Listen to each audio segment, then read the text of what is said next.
Guys मेरी बात ध्यान से सुनना। पहली बात तो ये video highly researched serious level video है। ये उन बच्चों के लिए नहीं है जो स्ट्रैटेजी वीडियो देखकर टाइम पास करते हैं। दूसरी बात, इस वीडियो में आपको साफ क्रिस्टल क्लियर रास्ता नजर आ जाएगा कि टॉपर्स किस तरीके से अपनी पढ़ाई को चालू रखते हैं और वो अपना रिजल्ट हासिल भी कर लेते हैं। मुद्दे की बात यहां से सुनना, तुम कोई भी एग्जाम दे रहे हो, इवन चाहे सीए का एग्जाम है, सीए फाउंडेशन है या कॉलेज वगैरह कोई भी एग्जाम दे रहे हो, ये बात दिल से लगा लेना। और मैं कह रहा हूं कुछ ही दिनों के अंदर पूरे भारत के अंदर ये चीज फेमस हो जाएगी। पढ़ते कैसे हैं, पहले इस चीज को फॉलो करो। और अगर ये जान जाओगे कि पढ़ते कैसे हैं, कोचिंग का फायदा कैसे उठाते हैं, तो तुम्हें 90 plus 95 plus even 100% marks score करने से कोई नहीं रोक सकता। फॉर्मूला सुनना क्या होता है, ये रूट है ना, ये सक्सेस का रूट है। देखो, जब भी आप कोचिंग प्राप्त कर रहे हो, चाहे मुझसे पढ़ रहे हो, किसी दूसरे टीचर से पढ़ रहे हो या कोई भी सब्जेक्ट पढ़ रहे हो, मुद्दे की बात सुनना। सबसे पहले नॉर्मली कॉन्सेप्ट को अंडरस्टैंड करो। समझ जाओगे कॉन्सेप्ट को, बढ़िया बात है। इसके बाद दोस्तों उस कॉन्सेप्ट को कॉपी करो। भाई कॉपी कर लिया, कोई बात नहीं। कॉपी के बाद आओ अपने कॉन्सेप्ट को प्रैक्टिस करो। प्रैक्टिस कर लीजिए। प्रैक्टिस करने के बाद आपको उस सब्जेक्ट या उस पर्टिकुलर टॉपिक के अंदर परफेक्शन लानी होगी।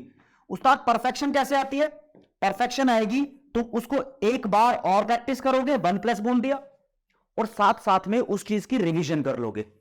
नॉर्मल सी बात है भैया, रिवीजन भी हो गई है यहां पर। अब परफेक्शन आ गई है, इसके बाद दोस्तों आप टेस्ट अटेम्प्ट करोगे। टेस्ट अटेम्प्ट करने के बाद आप एग्जाम देने जाओगे। This is the route of study जो टॉपर्स बच्चे फॉलो करते हैं। लेकिन असलियत जिंदगी में क्या होता है, मोर देन 60% ऑफ स्टूडेंट्स क्या करते हैं, वो कॉन्सेप्ट को अंडरस्टैंड करते हैं, कोई बात नहीं, बहुत बढ़िया बात है, कॉपी करते हैं और एग्जाम देने चले जाते हैं।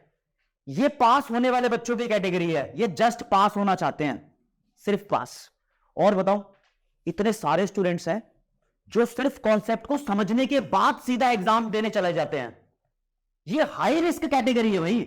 ये वहां अटके होते हैं कि शायद पास हो जाए या फेल हो जाए, भगवान पास करा दे, ये दुआएं मांगते हैं।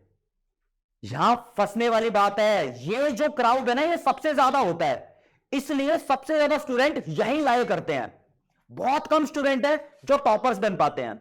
उसके बाद देखो, more than 70%, more than 80% score करने वाले बच्चे यहां से आते हैं, प्रैक्टिस करेंगे, एग्जाम देने चले जाएंगे।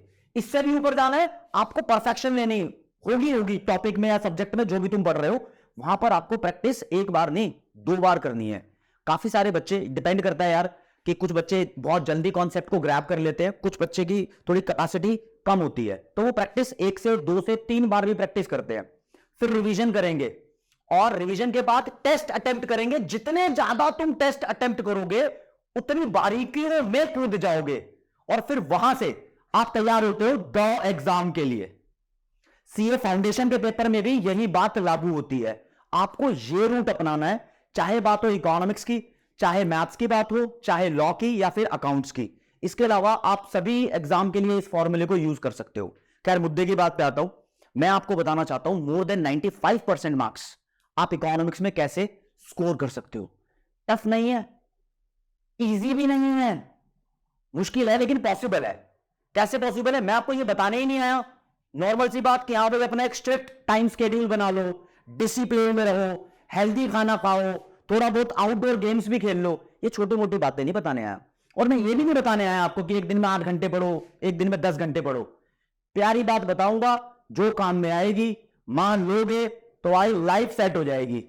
इकोनॉमिक्स में मोर देन 95 मार्क्स लाने हैं। स्पेशली आपको बता देता हूं, 100 क्वेश्चन आते हैं, 120 मिनट का टाइम होता है। उस 120 मिनट में आपको 100 क्वेश्चन टारगेट करने हैं, वो भी परफेक्शन के साथ कि आपकी गलती ना हो जाए, क्योंकि नेगेटिव मार्किंग भी है, तो गलती से भी गलती करने का स्कोप ही नहीं बचा तुम्हारे पास। यहां पर क्या करना है, एक नॉर्मल रूट अपनाने वाले बच्चे क्या करते हैं, अब याद देखेंगे आप कि वो मॉड्यूल के सारे क्वेश्चन कर जाते हैं भैया। अब यार यहां मॉड्यूल मैटर करता है। काफी सारे बच्चे बोलते हैं कि सर मेरे को मॉड्यूल लाइन बाय लाइन पढ़ना है। ये जरूरी नहीं है, आपको कॉन्सेप्ट समझना है, कॉन्सेप्ट की इंप्लीकेशन समझनी है। और मॉड्यूल ऐसा आईसीआई ने बोला ही नहीं कि मॉड्यूल में जो लिखा है डिक्टो लाइन उठ के आ जाएगी। और ये वो लाइन तुमने समझ ली, उस लाइन के 20 इंप्लीकेशन हो रही है, तो कहीं से भी क्वेश्चन बन सकता है। मॉड्यूल के आप सारे क्वेश्चन क्रैक करोगे, इकोनॉमिक्स की बात कर रहा हूं तो एमसीक्यूज ही होते हैं, सारे करोगे। आईसीएआई बोलता है कि इकोनॉमिक्स के हम एमटीपी देंगे, आरटीपी नहीं देंगे। तो जो मॉक टेस्ट पेपर आएंगे, 2 मॉक टेस्ट पेपर आप जरूर करोगे। चलो जी, कोई बात नहीं, कर लिए।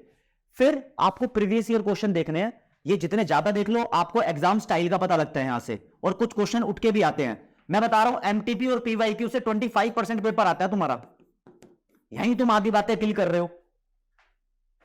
सीए फाउंडेशन इकोनॉमिक्स एक ऐसा पेपर है जहां बच्चा जानबूझ के भी फेल होना चाहे ना, वो फेल नहीं हो सकता। जितना मुश्किल उसके लिए फेल होना है, उतना ही मुश्किल उसके लिए 95% से ज्यादा स्कोर करना है। आसान है पास करना। तुमने 11वीं 12वीं में इकोनॉमिक्स पढ़ रखी है या फाउंडेशन में कोचिंग ले ली है, तो चलते फिरते भी इकोनॉमिक्स के अंदर तुम एटलीस्ट 40 मार्क्स लेकर ही आ जाओगे। लेकिन इकोनॉमिक्स बच्चे पढ़ते क्यों हैं? इकोनॉमिक्स इसलिए पढ़ते हैं कि कहीं उनकी लॉ कमजोर ना हो, कहीं उनकी मैथ्स कमजोर ना हो, कहीं उनके अकाउंट्स कमजोर ना हो। उन तीनों सब्जेक्ट की भरपाई इकोनॉमिक्स करके देता है। ओवरऑल स्कोर इंप्रूव कराने वाला खतरनाक लेवल का सब्जेक्ट है। तो यहां सपोर्ट आपकी इकोनॉमिक्स के साथ पूरी होनी चाहिए। और क्या है ना यार, कम टाइम में पढ़ के ज्यादा अच्छे नंबर लाके दे रहा है, इक्वल वेटेज है, इससे बड़ी कोई बात ही नहीं है। और जिन बच्चों ने शायद 11वीं 12वीं में इकोनॉमिक्स नहीं पढ़ी, तो उनका क्या? उनको भी बिल्कुल बेसिक से तैयारी करनी है। 11वीं 12वीं वाली इकोनॉमिक्स का बेस बना के फिर सीए फाउंडेशन पे कूदना है। लेकिन ये ध्यान रखना कि डिट्टो 11वीं 12वीं की जो कॉन्सेप्ट है ना, वो डिट्टो फाउंडेशन में नहीं है। For example, law of variable proportion आपने पढ़ लिया 11वीं 12वीं में माइक्रो इकोनॉमिक्स में, सीए फाउंडेशन में पढ़ोगे थोड़ा सा अलग मिलेगा, थोड़ा सा अलग मिलेगा नहीं, तो कॉन्सेप्ट यहां पर थोड़ा अलग अलग हो जाता है। कोई बात नहीं, इतनी बातें भी सुन लो, ये भी नॉर्मल बातें हैं। खतरनाक बात क्या है? जो बच्चा हाईएस्ट मार्क्स स्कोर करना चाहता है, वो ध्यान दो अपनी रिवीजन पे। रिवीजन कैसे करनी है? अब बहुत सारे बच्चे ये बोल रहे हैं, सर मैंने क्लास देख ली है, कॉन्सेप्ट समझ लिया है, लेकिन वो लंबे टाइम तक याद ही नहीं रहता, भूल जाते हैं, कॉन्सेप्ट को रिटेन नहीं कर पाते, और फिर एग्जाम कैसे दे पाए यार?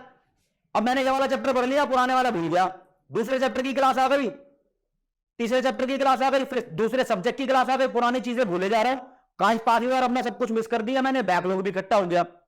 इस बात का सॉल्यूशन है, इस बात का सॉल्यूशन है, और वो सारा सॉल्यूशन रिवीजन में छिपा है। जो टॉपर्स बच्चे होते हैं ना, उनका एक सीक्रेट होता है, वो किसी को बताते ही नहीं, और वो सीक्रेट आज रिवील कर रहा हूं भैया। वो रिवीजन करते हैं, और सारे इंसान है ना, ऐसा नहीं है कि कोई ऐसा खतरनाक लेवल का माइंड लेकर बैठा है वो सारे ही रामानुजान है या फिर सारे आइंस्टाइन है, सब ऐसे नहीं है। बहुत सारी पॉपुलेशन नॉर्मल कैटेगरी में बिलोंग करती है। ये क्या करते हैं, बस एक अलग चीज अपनाते हैं, रिवीजन। अपनी नॉर्मल सोच क्या है यार, अपन जब सिलेबस कंप्लीट कर लेंगे तब रिवीजन करेंगे, ये सबसे गलत सोच है। यही तुम फ्लॉप हो जाते हो, यही इसी ट्रिक की वजह से तुम्हें वो कॉन्सेप्ट याद नहीं रहते हैं। जो टॉपर बच्चा होता है ना, क्या करता है, चैप्टर कंप्लीट कर लिया, उसकी रिवीजन करेगा, चलो कोई बात नहीं कर ली, फिर दूसरा चैप्टर आएगा, वो दूसरे चैप्टर की भी रिवीजन करेगा, उसके बाद वो पहले चैप्टर की रिवीजन दोबारा करेगा। या तो चैप्टर की रिवीजन या डेली क्लास की रिवीजन। अरे 1 घंटे की क्लास होती है, उसकी रिवीजन तुम लोगे 15-20 मिनट में हो जाएगी। अगली बार उसी टॉपिक की रिवीजन करोगे 10 मिनट में हो जाएगी, अगली बार उसी टॉपिक की रिवीजन करोगे 5 मिनट में हो जाएगी। आपको कॉन्सेप्ट बार बार रिवाइज करने हैं, यह सबसे बड़ा फॉर्मूला है। जो बच्चा सोचता है यार आधा सिलेबस हो जाएगा, पूरा सिलेबस हो जाएगा, उसके बाद रिवाइज कर लेंगे, या फ्लॉप हो जाओगे उस्ताद। इस बात को मान लो, आपको क्या करना है, रिवीजन लगातार रखनी है, और 2-3 महीने में रिजल्ट दिखेगा। कोई स्ट्रेट जैकेट ओवरनाइट सॉल्यूशन लेकर नहीं आया कि आज आप इस बात को मान लोगे और कल टॉपर बनने की राह पे ऐसे चमचमाते लिखोगे, ये नहीं होगा। 2-3 महीने रिवीजन लगातार करो, और फिर देखो टेस्ट के क्वेश्चन कैसे ठक ठक ठक ठक ठक ठक ठक सही करते जाते हो। तो जब तुम इस चीज को अपना लोगे तो तुम्हारे साथ ऐसा होगा। काफी सारे बच्चे क्या होते हैं ना, सीए फाउंडेशन में वैसे रिजल्ट आपको पता है, लगभग 1,25,000 के आसपास बच्चे पेपर देने बैठते हैं, और 20 से 30% रिजल्ट आता है, यानी मोटे मोटे तौर पे 30,000 के आसपास बच्चे पास होते हैं। तो 90,000 या 1 लाख के आसपास बच्चे ऐसे होते हैं जो परेशान होते हैं। वो कहते हैं मेरा पुराने वाला पेपर फेल हो गया, क्या मुझे दोबारा सीए फाउंडेशन का अटेम्प्ट देना चाहिए? अरे भाई, दोबारा अटेम्प्ट देगा तो लगता है यार कहीं रिस्क ना हो जाए, मैं ऐसे फेल हो गया तो दूसरा कोर्स कर लेता हूं या कॉलेज चालू रख लेता हूं। हिम्मत नहीं हारनी है। अब तुम्हें तरीका पता लग गया, इस तरीके से पढ़ाई कर लो, आई एम श्योर मार्क्स आएंगे। और मैं क्या है ना, आपकी और मेरे लेवल की जो दोस्ती बनी हुई है उसकी बस मैं खुशी क्या बताऊं, बहुत अपरंपार है भाई। ये बॉन्ड है ना बहुत जबरदस्त तरीके का बना हुआ है स्टूडेंट्स के साथ। अगर आपको कोई भी दिक्कत परेशानी होती है आप कमेंट सेक्शन में लिखते हो, मुझे दिखता है हाँ भाई जेन्युइन प्रॉब्लम है, इसके ऊपर एक स्ट्रैटेजी वीडियो बनानी पड़ेगी, मैं प्रॉपर लेके आता हूं। और आज इस बात का गवाह है भाई, ये तो वीडियो देख रहे हो, ये तुम्हारी डिमांड की वीडियो है ना, बिल्कुल है। अभी भी आपको कोई दिक्कत डाउट परेशानी आ रही हो कमेंट सेक्शन में लिख दो, बेझिझक लिख दो, शर्माओ मत। और वहां जो भी तुम भेजोगे मुझे लगेगी हाँ भाई ये चीज मुझे टारगेट करनी चाहिए, ये मेरे बच्चों के काम आएगी, आऊंगा, पक्का आऊंगा, समझ लो। तो दोस्तों एज यूजुअल मैं आपका भाई दोस्त educator of economics love Kaushik आज यही कहकर आपसे विदा लेता हूं। जय हिंद, जय भारत, नमस्कार, धन्यवाद।